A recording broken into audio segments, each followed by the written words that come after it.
Hello everyone. इस video में हम ज्योग्राफी का chapter 3 motions of the earth discuss करेंगे। इस चैप्टर में हम क्या देखेंगे, इसमें हम पढ़ेंगे कि अर्थ जो है वो किस तरह से मोशंस करती है, उसका मूवमेंट का जो टाइप होता है वो किस तरह का होता है, और उसके द्वारा जो मूवमेंट किया जाता है, जैसे अर्थ जो मोशन करती है वो उसकी वजह से क्या क्या इम्पैक्ट जो है वो अर्थ पे पड़ता है, और अगर अर्थ मूवमेंट ना करे तो क्या होगा। ठीक है, सो स्टार्ट करते हैं। As you know that the earth has two types of motions, namely rotation and revolution. जैसा कि हम लोगों को पता है कि अर्थ जो है वो दो तरह से मोशन करती है, पहला है रोटेशन और दूसरा है revolution. The rotation is the movement of the earth on its axis. Rotation क्या होता है कि रोटेशन जो है जब अर्थ अपने एक्सिस पे घूमती है, यानी कि जैसे आप एग्जांपल ले लो कि आप खुद खड़े हो जाओ और खड़े होकर के अपनी जगह पे जब आप गोल गोल घूमोगे तो उस तरह का जो रोटेशन, उस तरह का मूवमेंट जो अर्थ करती है उसे हम रोटेशन कहते हैं। या फिर आप जब लट्टू नचा रहे होते होगे तो आपने देखा होगा कि लट्टू किस तरह से घूमती है, यानी कि वो एक ही जगह पे गोल गोल घूमती है। उस तरह से जब अर्थ का मूवमेंट होता है, उस तरह से जब अर्थ रोटेट करती है या घूमती है तो उस मोशन को हम रोटेशन कहते हैं। नेक्स्ट है the movement of the earth around the sun in a fixed orbit, in a fixed path और ऑर्बिट इज कॉल्ड रेवोल्यूशन। अब वैसा मूवमेंट जो अर्थ सन के अराउंड एक फिक्स्ड पाथ और एक ऑर्बिट पे करती है, यानी कि एक रास्ता, जैसा कि हमने पढ़ा था पिछले चैप्टर में कि अर्थ जो है वो इलोंगेटेड पाथ पे मूवमेंट करती है। सन के अराउंड एक इलोंगेटेड पाथ है, उस पे वो घूमती है। तो जब अर्थ के अराउंड वो उसी पाथ पे यानी कि अपने ऑर्बिट में चक्कर लगा रही होती है गोल गोल, तो उस मूवमेंट को हम रेवोल्यूशन कहते हैं। रोटेशन वो है जो अपनी जगह पे, अपनी एक्सिस यानी कि 66.5 डिग्री का जो एंगल है उस पे जो झुकी हुई है जितना, उस एक्सिस पे जब वो घूमती है तो वो कहलाता है रोटेशन, यानी कि थोड़ा सा झुक करके अपनी जगह पे घूमना, वो कहलाता है रोटेशन। और जब अर्थ के अराउंड जो उसका पाथ है, जिस ऑर्बिट में वो घूमती है उसके अराउंड जब वो घूमती है तो वो कहलाता है रेवोल्यूशन। ठीक है, the axis of the earth which is an imaginary line makes an angle of 66.5 degree with its orbital plane. जब हम पिछला चैप्टर डिस्कस कर रहे थे तो उसमें हमने पढ़ा था कि ग्लोब के पास तो एक दिखता हुआ एक्सिस है जिसपे कि वो रोटेट करती है, बट एक्चुअली में अर्थ के पास ऐसा कोई एक्सिस नहीं है जो कि दिखाई देता हो। ठीक है, तो वो क्या है, तो फिर वो कहाँ मूव करती है, वो एक इमेजिनरी लाइन होता है जिसपे कि वो रोटेट करती है। ठीक है, तो जो एक्सिस जो है वो एक्सिस पे अर्थ, हमने पढ़ा था पिछले चैप्टर में कि अर्थ जो है वो 66.5 डिग्री जो है वो टिल्टेड है। तो जब वो टिल्ट होती है, वो 66.5 डिग्री जो है वो टिल्ट है, तो वो उतना एंगल बनाती है ऑर्बिटल प्लेन से। ठीक है, the plane formed by the orbit is known as the orbital plane. जब जो प्लेन जो ऑर्बिट पे बनता है उसे हम कहते हैं ऑर्बिटल प्लेन। ठीक है, the earth receives light from the sun. Earth जो है वो लाइट रिसीव करती है किससे, अपने नियरेस्ट स्टार, और उसका नियरेस्ट स्टार कौन है, sun. Due to the spherical shape of the earth only half of it gets light from the sun at a time.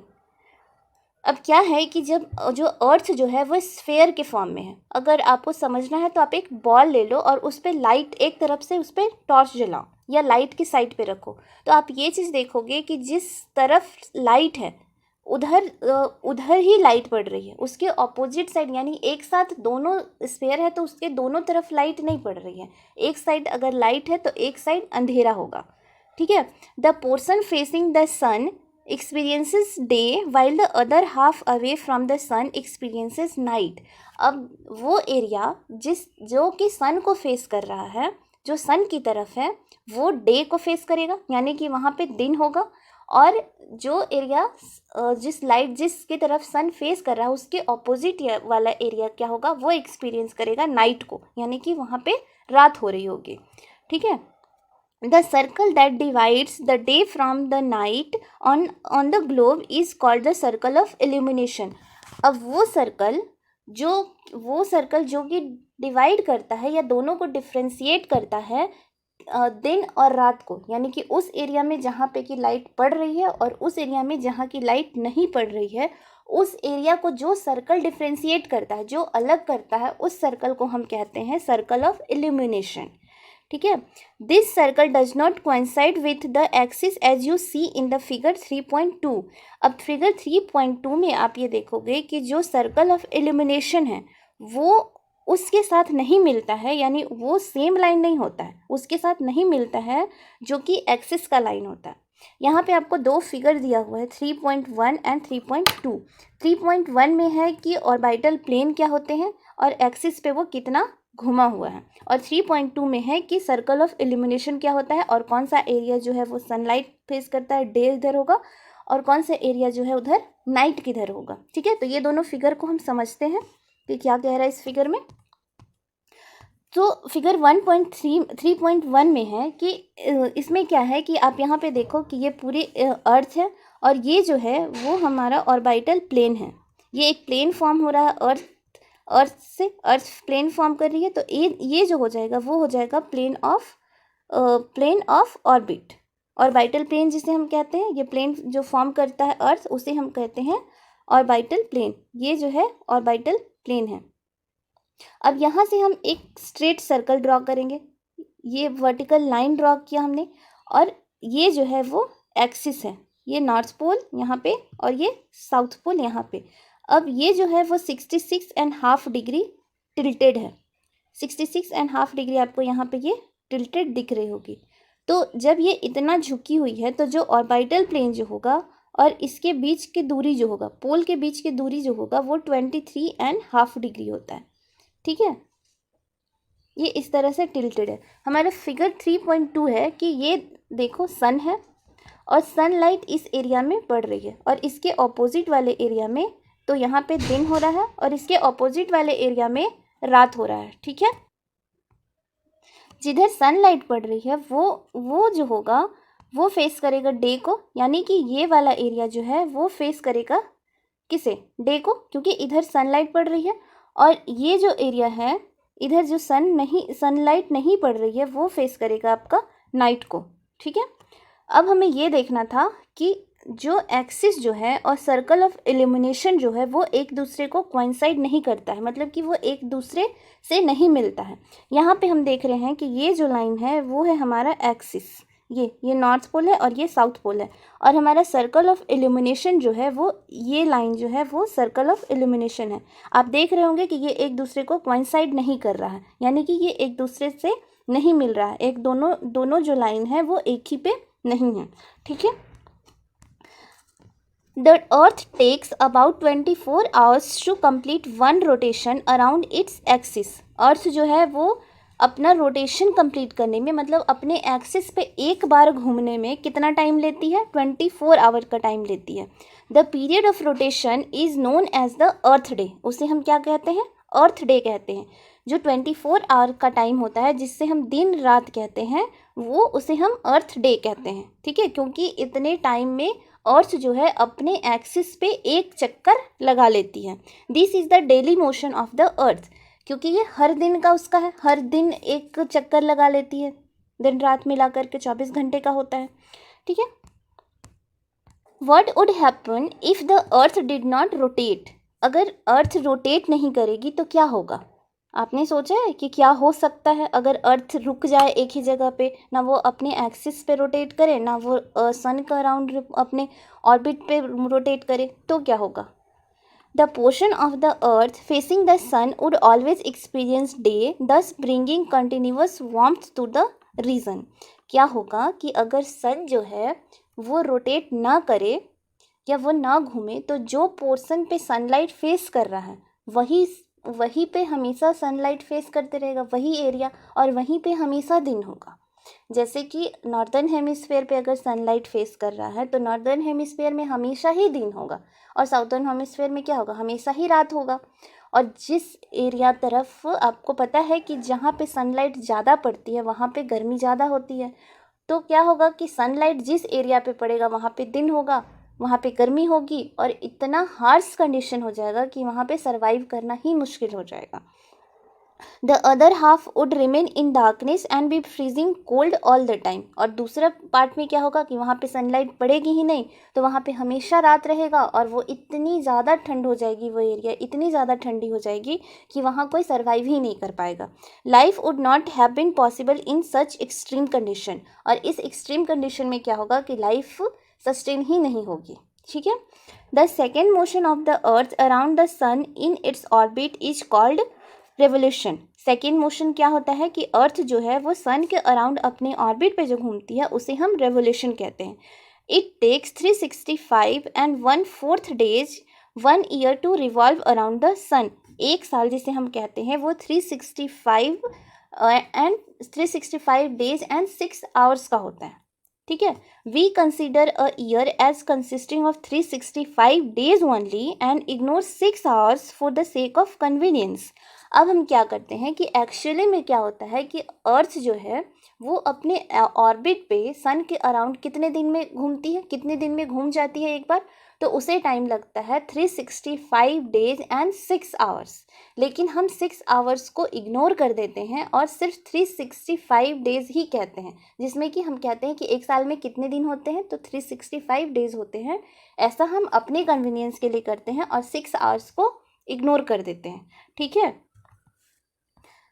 6 hours saved every year are added to make 1 day over a span of 4 years। अब क्या होता है कि हर साल हम 6 घंटा जो बचा लेते हैं उसका क्या होता है, तो आज पहले साल में 6 घंटा बचाया, दूसरे साल में 6 घंटा बचाया, तीसरे साल में 6 घंटा बचाया और चौथे साल में 6 घंटा बचाया।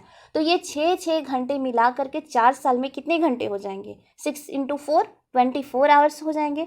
तो अब उन 24 आवर्स को मिला करके हमारा एक दिन तो बन जाएगा। तो क्या होता है कि इसी तरह से 4 साल में हम एक दिन एक्स्ट्रा बना लेते हैं, 6 साल को ऐड करके। ठीक है। This surplus day is added to the month of February. Thus, every 4th year, February is of 29 days instead of 28 days। अब क्या होता है कि एक दिन तो हमारा एक्स्ट्रा हो गया, तो अब उसे हम कहाँ इंक्लूड करें, तो हम क्या करते हैं कि हर 4 साल के बाद जो फरवरी जो होता है वो 28 डेज का ना हो करके 29 डेज का हो जाता है, क्योंकि वो जो हमारा 4 साल में एक दिन हमारा जो एक्स्ट्रा बन गया उसे हम फरवरी में इंक्लूड कर देते हैं और फरवरी जो 28 डेज का होता है वो हमारा हो जाता है कितने डेज का, 29 डेज का। ठीक है। Such a year with 366 days is called a leap year. अब जो एक दिन जो एक्स्ट्रा हो जाता है यानी कि 366 डेज हो गया, तो वैसे साल को जिसमें कि 366 डेज होते हैं उसे हम कहते हैं लीप ईयर, जिसमें कि फरवरी जो होता है वो 29 डेज का होता है, ना कि 28 डेज का। Find out when will be the leap year next leap year be. जैसा कि हम यहाँ पे अभी 2022 में हैं, तो 2022 क्या एक लीप ईयर है, तो इसे पता करने के लिए हम क्या करेंगे कि इसे हम 4 से डिवाइड करेंगे।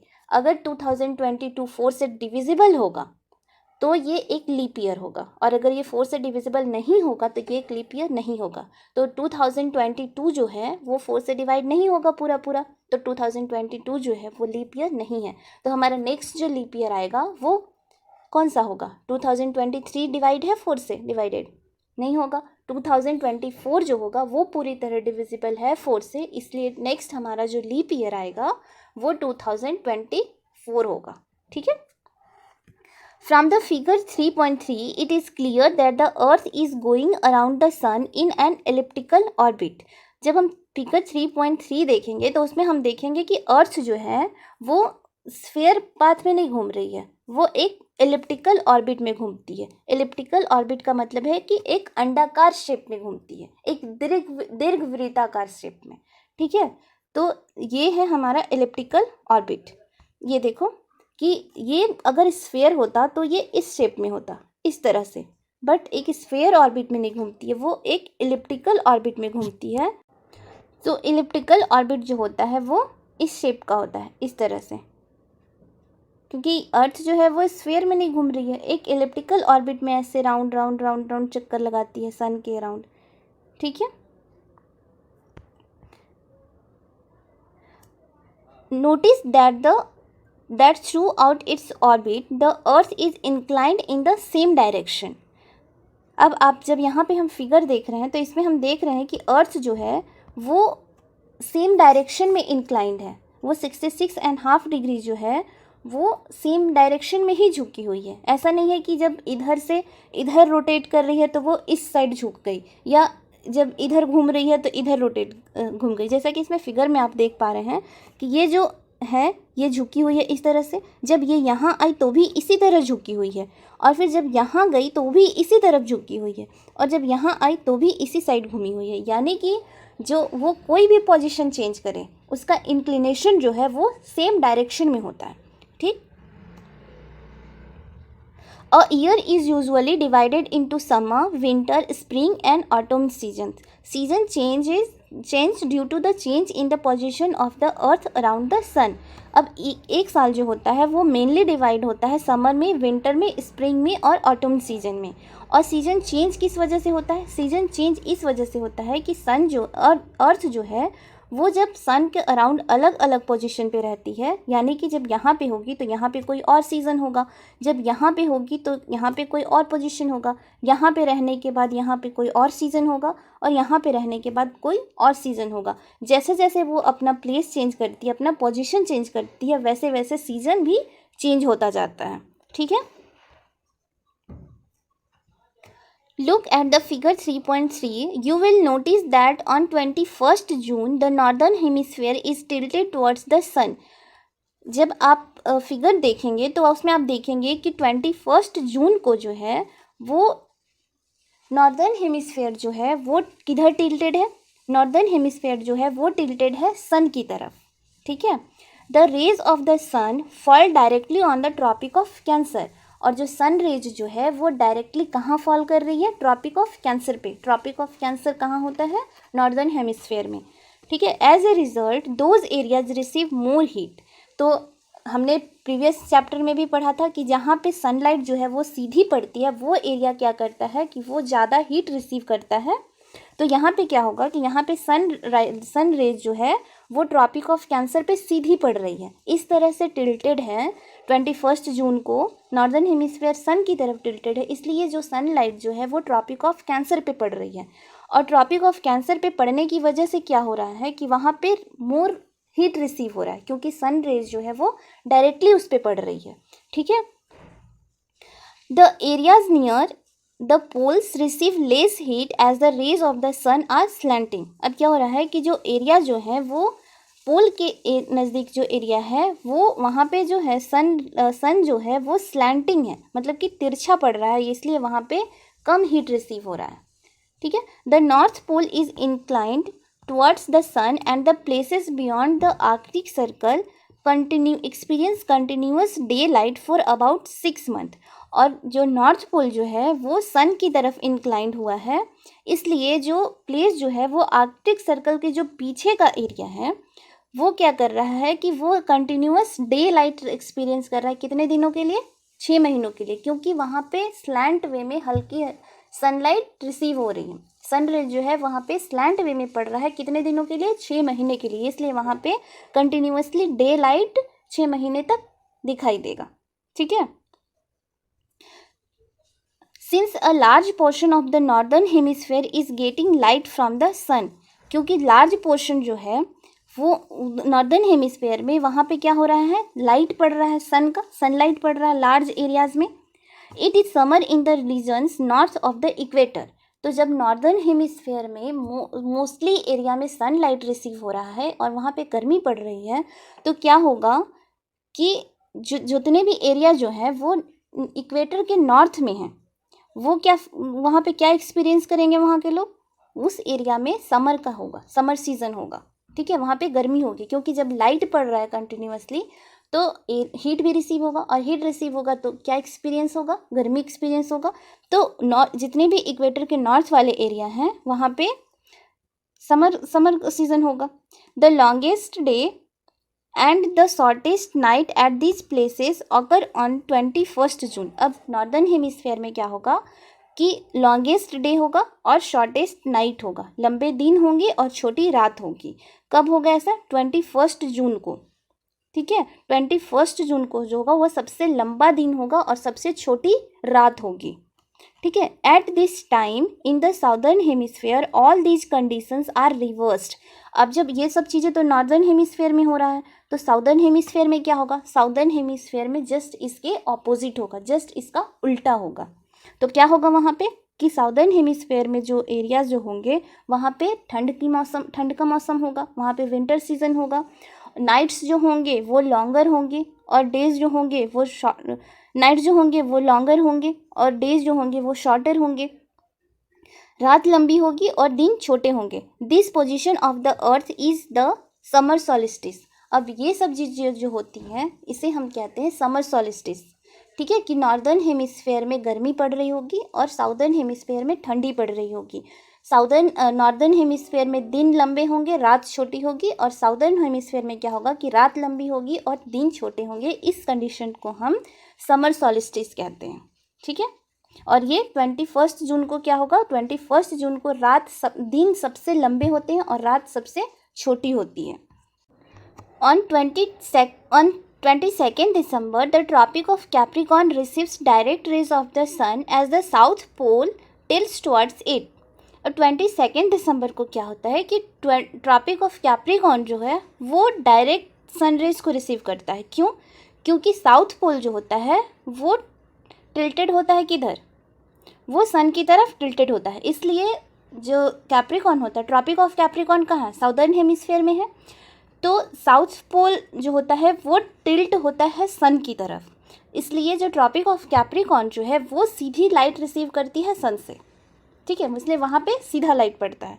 तो उस केस में क्या होता है कि as the sun rays fall vertically at the tropic of Capricorn, a large portion of the southern hemisphere gets light. अब जो सन रेज जो है वो सीधा पड़ रहा है किधर? ट्रॉपिक ऑफ कैप्रिकॉर्न पे। तो लार्ज पोर्शन जो होगा साउदर्न हेमिस्फेयर का वो वहाँ पे लाइट पड़ेगी, वहाँ पे दिन होगा, वहाँ पे लाइट होगा ज़्यादा, ठीक है। Therefore it is summer in the southern hemisphere with longer days and shorter nights. तो क्या होगा कि समर सीजन जो होगा वो साउदर्न हेमिस्फेयर में होगा, क्योंकि वहाँ पे जब लाइट रिसीव होगी तो गर्मी होगी, इसीलिए समर का सीज़न होगा साउदर्न हेमिस्फेयर में, ठीक है। और जब समर का सीज़न होगा तो दिन लंबे होंगे, रात छोटी होगी। The reverse happen in the northern hemisphere, और उसका जस्ट ऑपोजिट कहाँ होगा?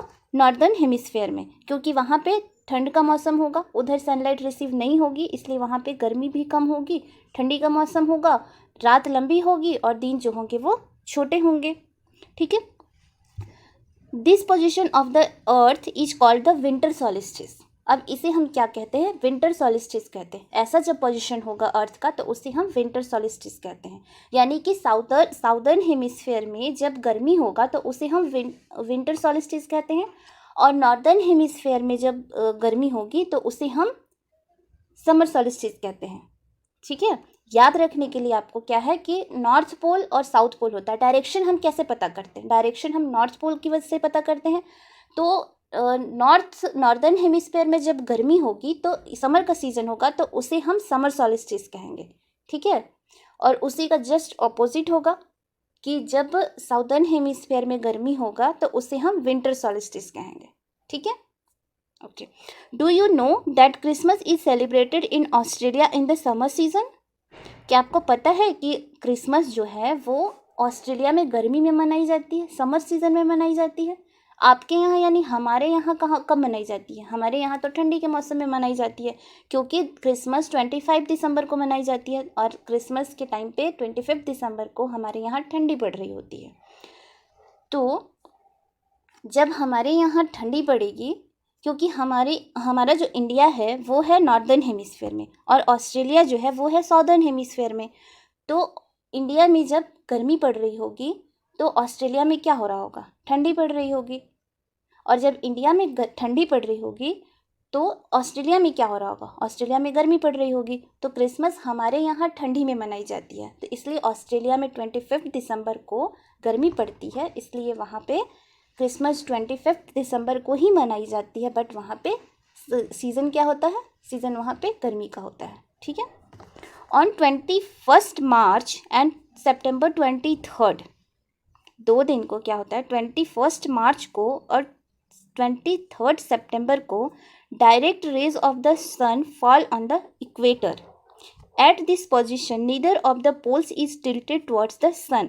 21 मार्च और 23 सितंबर को क्या होता है कि सन रेज जो होती है वो सीधे पड़ती है कहाँ, इक्वेटर पे, ठीक है, जो इक्वेटर पे पड़ती है। क्यों? क्योंकि इस पोजीशन में कोई भी पोल, ना ही साउथ पोल ना ही नॉर्थ पोल, सन की तरफ टिल्टेड नहीं होती है, वो सीधे रहती है, इसीलिए सन रे वो जो होती है वो सीधे पड़ती है इक्वेटर पे। तो उस केस में क्या होता है, so the whole earth experiences equal day and equal nights. तो इस केस में क्या होता है कि कोई भी पोल सन की तरफ टिल्टेड नहीं होगी और सन लाइट जो होगी वो सीधे इक्वेटर पे पड़ेगी, तो डे और नाइट्स जो होंगे यानी दिन और रात जो होंगे वो दोनों इक्वल होंगे, ना कोई लंबा होगा ना कोई छोटा होगा।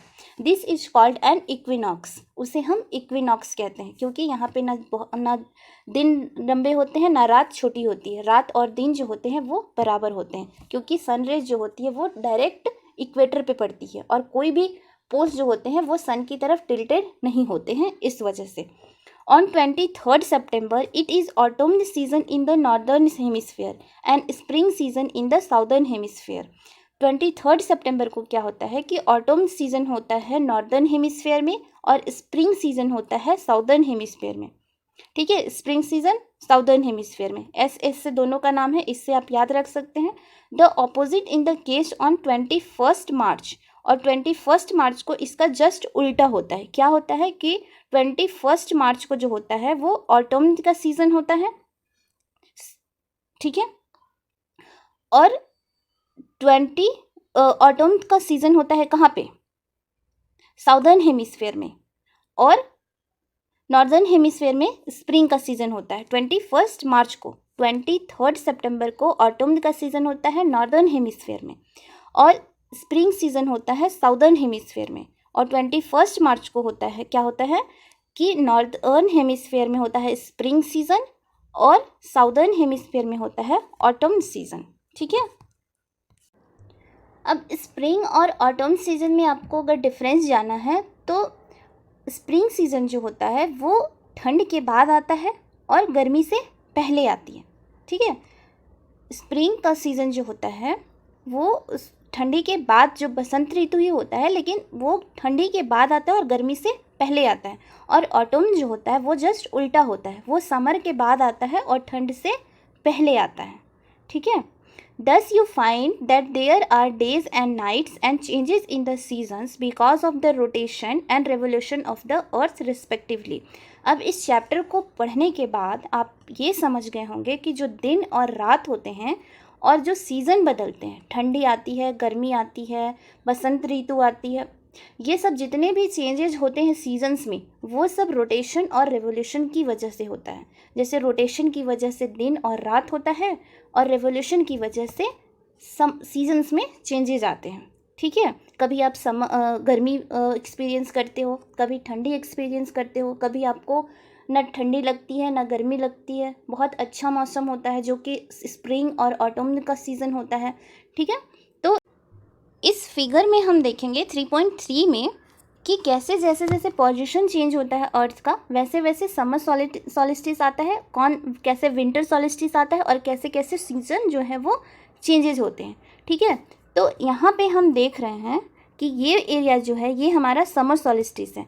जैसे कि ये नॉर्थ पोल है, ये जो एरो बना होता है ऐसे वाला, ये डिनोट करता है आपका नॉर्थ पोल को। तो ये एरिया यहाँ पे बना हुआ है, तो ये जो है नॉर्दर्न हेमिस्फीयर जो है यानी कि नॉर्थ पोल जो है वो एक्सपीरियंस कर रहा है सनलाइट को, ठीक है। तो इधर क्या होगी कि नॉर्दर्न हेमिस्फीयर में क्या होगा कि गर्मी का मौसम है, इधर ये एरिया आपका एक्सपीरियंस कर रहा है गर्मी, और उसी के रिवर्स इस एरिया में जो है वो ठंडी का मौसम है। यानी कि समर सॉलिस्टिस 21 जून को जो होता है वो नॉर्दर्न हेमिस्फेयर सन को फेस करता है और साउदर्न हेमिस्फेयर उसके रिवर्स में होता है, तो ये हो जाता है समर सॉलिस्टिस। और विंटर सॉलिस्टिस में क्या होता है कि साउथ पोल जो है वो फेस कर रहा है सन को, इधर ये आप नॉर्थ पोल देख रहे हो वो इस साइड है।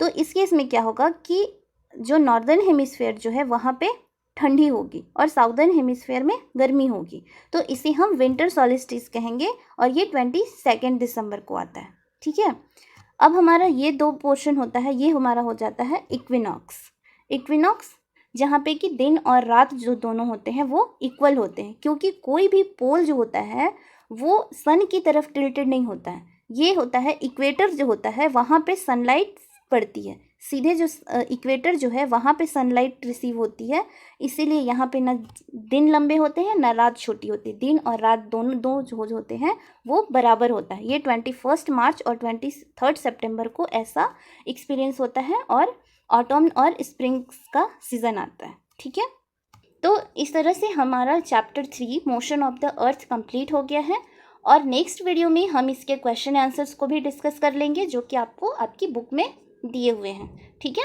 तब तक के लिए थैंक यू।